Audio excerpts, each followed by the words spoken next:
नमस्कार दोस्तों, आज हम आपके लिए लेकर आए संविधान की उद्देश्य का से जुड़े टॉप 50 क्वेश्चन जो आपके आने वाले सभी एग्जाम के लिए बहुत ही जरूरी हैं। तो इस वीडियो को पूरा जरूर देखें। तो चलिए शुरुआत करते हैं। आपका पहला सवाल है, निम्नलिखित में से कौन सा शब्द भारत के संविधान की उद्देशिका में नहीं है? आपका सही जवाब है ऑप्शन ए लोक कल्याण शब्द संविधान की उद्देशिका में नहीं है। बाकी के शब्द हैं समाजवादी, पंथनिरपेक्ष, प्रभुत्व संपन्न।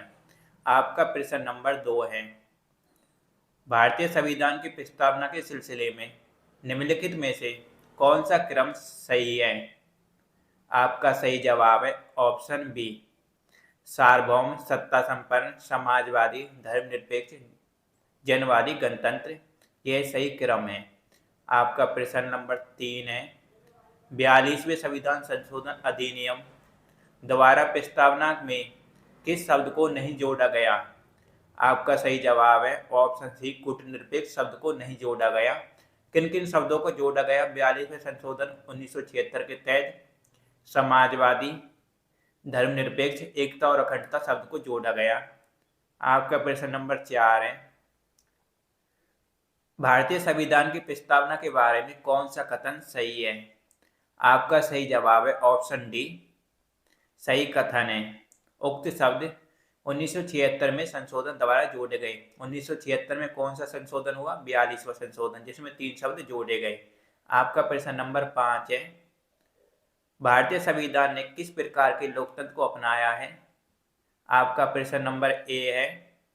आपका सही जवाब है लोकतांत्रिक गणतंत्र। भारतीय संविधान ने लोकतांत्रिक गणतंत्र को अपनाया है। आपका प्रश्न नंबर 6 है, भारतीय संविधान की प्रस्तावना के अनुसार भारत के शासन की सर्वोच्च सत्ता किसमें निहित है? आपका सही जवाब है ऑप्शन बी जनता में सर्वोच्च सत्ता निहित है। आपका अगला प्रश्न है, 42वें संविधान संशोधन द्वारा प्रस्तावना में निम्नलिखित में से कौन सा शब्द जोड़ा गया?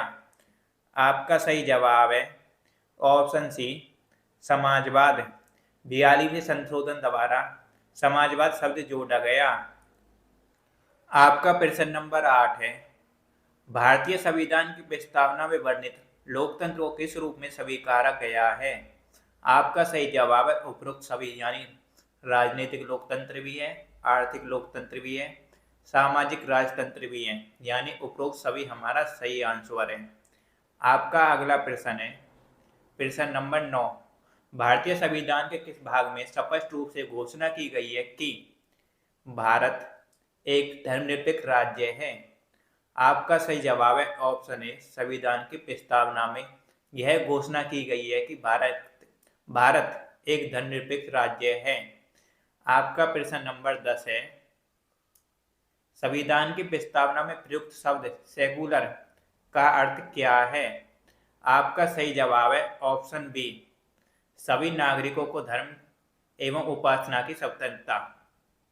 आपका अगला प्रश्न है, भारतीय संविधान की प्रस्तावना में लिखित हम भारत के लोग से क्या अर्थ निकलता है? आपका सही जवाब है ऑप्शन सी संविधान का निर्माण भारत की जनता द्वारा हुआ है।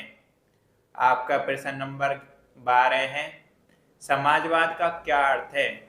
आपका सही जवाब है ऑप्शन डी सामाजिक न्याय समाजवाद का अर्थ है।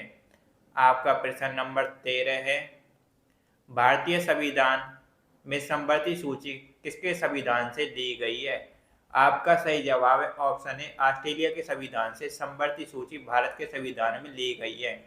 आपका अगला सवाल है, आपका प्रश्न नंबर 14 है, भारतीय संविधान की आत्मा किसे कहा जाता है? आपका सही जवाब है ऑप्शन बी प्रस्तावना को। आपका सही जवाब है प्रस्तावना को भारतीय संविधान की आत्मा कहा जाता है।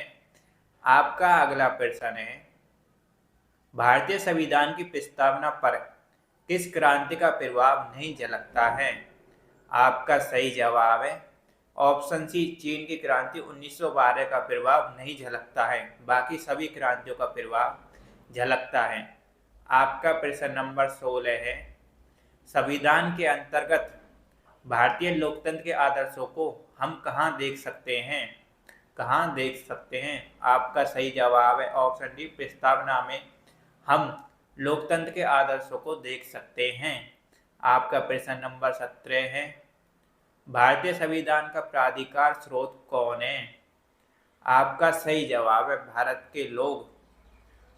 के लोग संविधान का प्राधिकार स्रोत हैं। आपका प्रश्न नंबर 18 है, भारतीय संविधान के किस भाग को संविधान की आख्या प्रदान की गई है? आपका सही जवाब है ऑप्शन बी, प्रस्तावना को संविधान की आत्मा की आख्या प्रदान की गई है।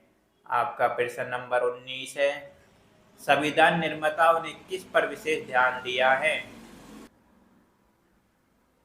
आपका प्रश्न नंबर 19 है, संविधान निर्माताओं ने किस पर विशेष ध्यान दिया है?